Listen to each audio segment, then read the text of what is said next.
Yo! Okay. So, dito naman tayo. Pangit naman ang opening ko, yo!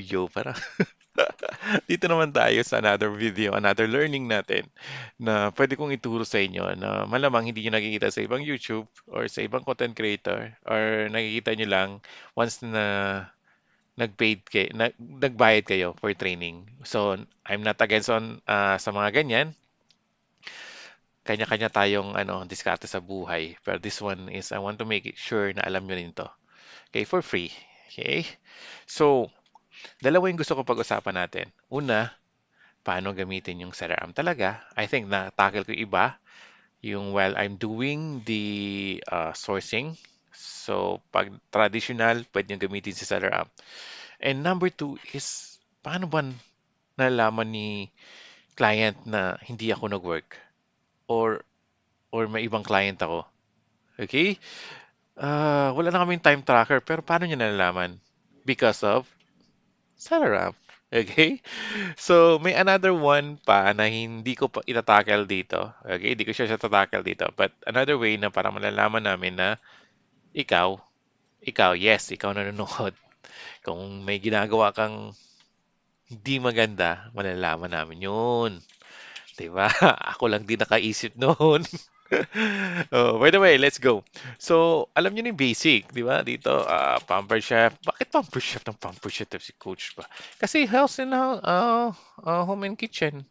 Siya yung pinakamadaling i-unkit. Kahit wala pa yung pangit yung account mo, bago pa lang pwede mo siya ma-unkit. Di ba? And then you can start here. Okay? So, let's start. Ito, pwede ito. Try natin kaya, cosas. Uh, Oh, di ba? Hindi pwede. Nilagay ko lang. Okay? May kinalaman to sa ituturo ko. Okay? This one is, kung pumper share lang yung makikita mo dito. What if ma-filter natin to? What if? Okay? Hindi ko sinabi sa last video. What if? Filter natin to. So, this comes na si advanced search. Si advanced search is meron siyang automatic filter dito. Okay, meron siyang pre-made filter na. So this one brand, halimbawa, ni-search ka dito, si brand, sales. Pwede ito palitan, pwede yung X. Ito. Pwede yung tanggalin. Okay, so may mga, halimbawa, example lang naman, Pampered. Kanina, hindi kasi pwede, di ba? Pampered Chef. Enter mo lang. And then, Cosas, Jellycat. Example lang mga brand. Amsoil. Ano pa ba? Um, uh, hindi ko alam ang spelling. Another one na pwede nating i-search is si um, wala na ako maisip. Si uh,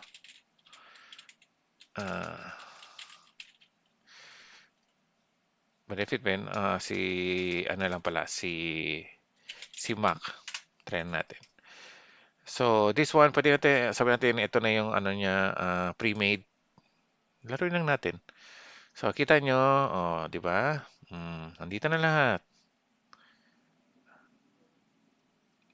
So, this is a good thing with Pampered Chef, with the seller amp. Pwede tayong maglaro ng ibang brand. Okay, tila nyo. Ganda, di ba? Mm. So, meron tayong 9. What if ma-filter pa natin? Maayos natin filter. May mga times na gusto lang natin ayusin. So, okay. So, hindi tayo mag-brand search. Sino dito Brian Olsens? Taas kamay, kahit hindi ko yung nakita. Di ba? Parang nag-webinar lang ako. Okay, taas kamay. Wala, wala. So, napanood niyo yung video ko, Brian Olsens. Hindi ko siya recommended talaga kasi sobrang gusto ko lang makita yung strategy. Baka mag-work sa inyo. Baka may time kayo, pwede nyo gawin yun. Okay? This time, seller amp way. So, tanggalin natin to. Ayoko ng brand. Halimbawa, ayoko ng brand. Tanggalin natin. Package weight, di naman kailangan yung weight. Okay, pwede na to. Ratings, yes. From start, product creation, miscellaneous, 90%. OS, miscellaneous, Amazon, 50. Pwede. Pwede. Yung ano niya, percentage niya, 19 OS, pwede. 50%. Okay, go. And then, this one. So, pwede tayong maglagay ng seller's ID. So, pwede tayo maglagay. O, di ba? Pwede nyo mag-add kayo dito. Sales rank. Meron na tayo 90 days. So, buy box, new, FBA. Uh, eh, buy box, share. Pwede 30%, pero wag na natin nilagay. Sellers, miscellaneous, 90 days OS, buy box, prices. So, prices new for 90 days. Okay, lagay natin yan. And then, pwede tayo maglagay dito another sort by. Pwede siyang sales rank product. Product ratings, pwede nyo ilagay. Prices, okay. Si FBA lang tayo, 90 days sending. Okay, pwede yan. And then dito, si Pamper Chef nga, di ba? So, pwede tayong maglagay. Ito, okay, pasok sa criteria natin, 58. Go natin. Kunin natin yung seller's ID. Ito yung seller ID. Copy natin. Lagay natin. Enter. Okay, next. Hanap tayo isa pa. Na-maximize natin, di ba? Sabi ko nga, kung meron lang pang filter si seller which is ito yun. Bakit di mo tinuturo, Coach Z? Bakit di mo sinabi ng ano? Siyempre, para may surprise. Ano ba naman? Boring naman kung walang ano. Kung lahat sasabihin ko talaga, wala na content yan. Di ba? Parang, ewan lang. Baka hindi ako yung coach na dapat nagtuturo sa inyo. Dapat iba. Dapat magaling mag-English or magaling ah, mag-pronounce kasi ako is sinilang akong bulol. Pero I'm trying hard na maano ko yung idea ko and then masabi ko. So siguro ito pwede na. So prices, I think we have to do 25 para makita natin medyo angat pa din 30, I think. So this one is good, this one is good. Pwede natin angat 200 kasi may iba dito category siguro may sports and outdoor. Medyo need natin 200 para makita ko lang yung ibang brand. Pwede kong, ay, bago tong brand, pwede kong i-search ulit. So, yan, and then run. So as you can see here, 7, may lumabas dito 7, 20. Ito, ito pwede, So mas maganda yung result na nakita ko ngayon, 17, 17. So, okay, nakita nyo na. So pwede kayo mag-research dito. Click nyo lang ito, and then para makita yung further analyzation, pwede nyo tingnan dito. Kita nyo, may mga bagong seller, oh. Meron dito. Meron dito, ito, bago. Okay, mga bagong seller yung tinitingnan ko kasi mas maganda yung chances. Ang ganda nito. Yes. Kapag nakita nyo may suppress dito isa, ano ko lang sa inyo, wala ako dito sample. Pero kapag may nakita kayong suppress, sorry, nag-lag. Ano tayo ba? Ito, sample lang. Kapag nakita nyo suppress, ito, halimbawa ito. Nakita ito, suppress, 180, tapos 90. Ilang percent na siya? Yan. 43, suppress. Ito siya, dati 180 is 51, ngayon nagbaba suppress niya. 73, tapos tingnan natin sa 30 days ko ng suppress niya. Okay? So, huwag niyong ililis ang ganito. Ulitin ko, huwag niyong ililis ito. Mawawala itong listing na to. Ito yung una mong itong una mong tip. Tingnan mo yung unang clue mo pala. Tingnan mo yung 180. Tingnan mo yung percentage, 51. Tingnan mo yung 90, bumaba. Tapos ito yung last 30 days, 64. Run. Huwag mo nang ililis. Kahit gaano pa kaganda yung listing na yan, don't list. Huwag mong ilalagay doon sa sa Google Sheet. Masisira ang buhay nyo. Promise. Huwag na wag. Okay? So, eto yung sabi kong yes. Yes na yes tayo dito sa filter ni Seller App. And hindi lang yon. Kapag nag-wholesale kayo, this one, OOS. May mga product kasi dito na naubos na. Sabi natin, run lang natin. Pwede nyo filter guys ha. Pwede nyo i-filter anong gusto nyo. Depende kay client nyo. Offer count, 0 syempre. Kasi OOS, kita nyo. Ito yung mga ganitong product. For example, ito lang. Or pwede nyo lagay ng category. Pwede kayo maglagay ng category. Search criteria. Anong category? Pwede kayo maglagay dito. Root. Okay? So, magse-search kayo ng naubusan ng product. Tapos meron kayong supplier sa wholesale na nagsisell ng sa inyo ng mas mababang price. Bilihin nyo na and then list it. Another video naman, I think, kasi kailangan mag-go deeper with the wholesale. Abang-abang tayo sa mga wholesale training natin. May 3 approaches to how to do the wholesale. Sinabi ko na dito, iba-ibang way to approach.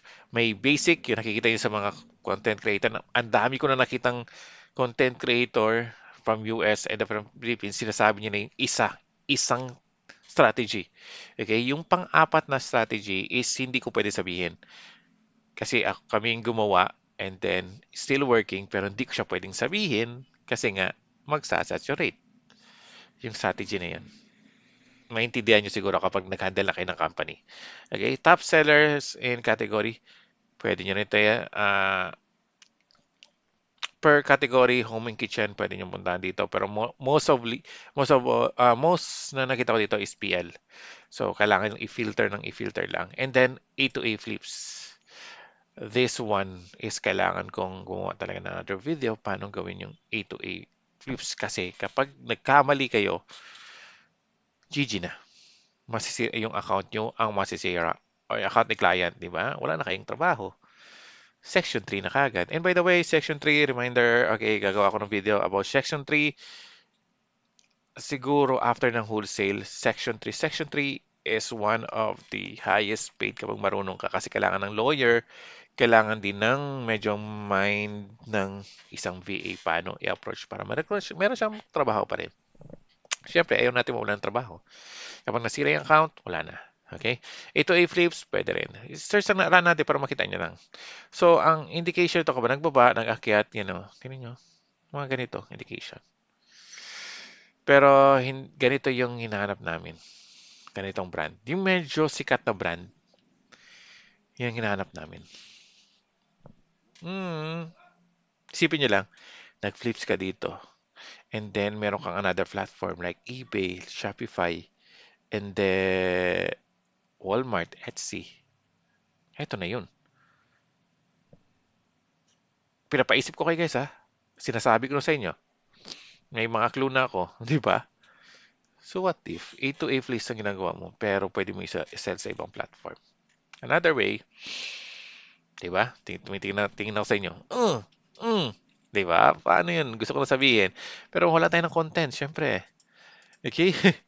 So next, okay na tayo dito. Naintindihan nyo? Panalo talaga ang ano, no? Ito, lalo na kapag nag-seller ID kayo, mas less yung time and effort nyo. Okay? Bayaran nyo na lang kaya ako sa training na to. Next, yung pangalawa, yung sabi ko gusto natin pag-usapan. Ang gusto pag-usapan, paano nalalaman? Coach, paano nalalaman na hindi ako nag-list or yung list na yon is sa ibang client, not against sa multiple clients. Hindi ako against doon. But the thing is, you need to work wiser, smarter, and be careful. Yun lang. Nakikita namin yan sa history. Sa history, guys, is nakita nyo ito yung i-click ko kanina. Di ba nakita nyo yung oras? 4:53, 1 minute lang. So, dito, may Google Sheet kayo. Lalo na kapag may Google Sheet, yung ito, hindi ko pa na-setup is, pwede siyang i-click automatic sa Google Sheet. Ilalagay sa Google Sheet. For example, this one. Kapag meron ako Google Sheet, lalabas yun dito. Meron ditong isang column ito Google Sheet. Pwede ko i-choose dito yung saan ko ilalagay na Google Sheet. Sabihin natin na ah, kapag maraming VA, halimbawa 2 VA, kasi pwede naman ang seller amp is mag-multiple VAs na mag-handle ng seller amp, pero babayad ka ng another fees. Okay? Another add-ons. Sabi nga nila dito. So, itong fees itong seller amp namin is 5 lang pwedeng gumamit. So, pwede kong i-assign yung 3, yung 4 sa ibang sheet, iba't-ibang sheet. Okay? So, dito namin in-handle yung setup. Pakita ko lang din. I think kailangan ko lang i-post. Meron akong presentation nun. Pwede kayo connect mo muna and then set up everything. I will just post it. Okay. So this one, nakita niyo yung oras. And then titingnan namin sa Google Sheet. Sa 1 minute itong search mo, pero iba yung nilagay mo sa Google Sheet. Which is red flag kagad. Ibig sabihin, hindi ka nag-research dito. Okay? Ibig sabihin, sa ibang listing yun, nilagay mo lang para sabihin na, okay, naglagay-lagay ako dito. Kino-consider namin yung timetable, yung time mismo, tapos inilagay mo sa sheet. Kasi may history din doon. Anong oras? So kapag hindi nagkatugma inilagay mo, within siguro 1 minute na list mo na kagad is off na yun. Medyo hindi na ikaw nag-list nun. Parang, ano na, parang, off lag eh. Kasi 53 minutes, 4:53, nag-search siya nito, pero nilagay niya ibang product. Or 4:53, nag-search siya, paglagay niya ng product is 4:53 rin. Sobrang bilis naman, 'di ba? Tapos parang orchestrated yung paglagay mo. Ano ba, itong search mo, ito rin ilagay mo, ito rin search mo, ito rin ilagay mo. Hindi yung mix of products na nag-research ka talaga. Get what I mean? Hindi lang yung nilagay mo lang, ito i-search ko lang kasi ito ilagay ko. Hmm, okay? So, doon pa lang nalalaman na. Pero may pangatlo pa kaming malalaman namin na hindi na may multiple client ka. Meron pa. Hindi ko na babanggit dito tulad ng sinabi ko kanina sa intro pa lang. Okay? Iwas tayo sa mga ganito. Unang-una, bakit ko tinuturo to? Una is para aware yung mga VA na nagkakaroon multiple client kasi gusto lang kumita and hindi nabibigay yung quality o nag-oversaturate kasi yung mga product. Nagtatanking. So, kung kaya nyo iba't iba namang client pero iba-iba yung listing, good for you guys. Good for you. Okay? Pangalawa, wag na wag yung gagamitin ang seller amp ng isa sa isang client. Isa lang ilagay ko. Isa lang. Isa lang gagamitin ko dito. Nope. Kailangan nyo i-log out, log in nyo yun sa client nyo. Kasi nga sa history. Okay? Hindi ito binigay ko sa inyo. Tinuturo ko to para hindi nyo gamitin para manggancho. Alam namin. I will save you guys from here. Isi-save ko na kayo dito pa lang na huwag nyong gawin yung ganun. Mawawalan kayo ng client. Masisira yung pangalan nyo. Okay? Hindi ako nag-ghost VA. Wala akong ghost VA. Kasi nga, ayoko masira yung quality ng find or quality ng work. Gusto ko ako lang. Kung editing yan, pwede ko ibigay yan. Kung ano yan, tawag dito, running ads, PPC, pwede ko ibigay yan. Pero yung ganito, products mismo, private label, searching, anything, lahat ng data, kailangan perfect, kailangan ganito, pasok sa criteria, kung pwede malapit lang, pwede consider o hindi. Doon, akin yan. Dapat ganun din kayo mag-isip. Ba't ko ibibigay? Isisira ko yung pangalan ko dahil gusto ko lang kumita or gusto ko talaga makilala ako sa industry na to na pwedeng sabihin ng client na magaling yan. Alam niya yung ginagawa niya. Okay? Sabi ko nga, for how many, so I think for 7 months, nag-apply ako dati sa onlinejobs.ph, ganun. Pero meron akong mga client na nagme-message sa akin, previous work, project-based, Z, available ka ba? Mga ganun. Gusto ko rin ganun ang maranasan nyo. Gusto ko kayo, hinahanap-hanap kayo ng client nyo. Parang ex nyo, hinahanap kayo. Oo, di ba? Naipasok ko pa yun. Think, think about your future. Hindi yun ngayon lang. future ang iniisip natin. Hindi kami tumatagal sa industry na to dahil kumukuha kami ng client para lang kumita. Hindi. Gusto namin magkaroon kami ng relationship, not relationship na iniisip nyo, relationship as a friend, as a family member. In this industry, we are thinking long term. We're not just a temporary easy money. If easy money, magko-question ako. Ito lang trabaho ko and then so easy. Hindi dahil alam ko lahat. Parang too good to be true. May mga ganun akong work. Parang too good to be true, may mga ganun akong offer. And I still decline a lot of offers because time management and then I don't feel the job or I'm not suited on that job. Kahit gaano ka kagaling, kung feel mo hindi ka pa ready sa ganun, sa ganung level, okay? Hindi ka pa ganun ka-ready sa ganung level, okay to step back. But most of all, minsan kailangan mo ng push sa sarili mo. Ang sinasabi ko, halimbawa, parang hindi ko feel. I told them na give me give me a week to think about it.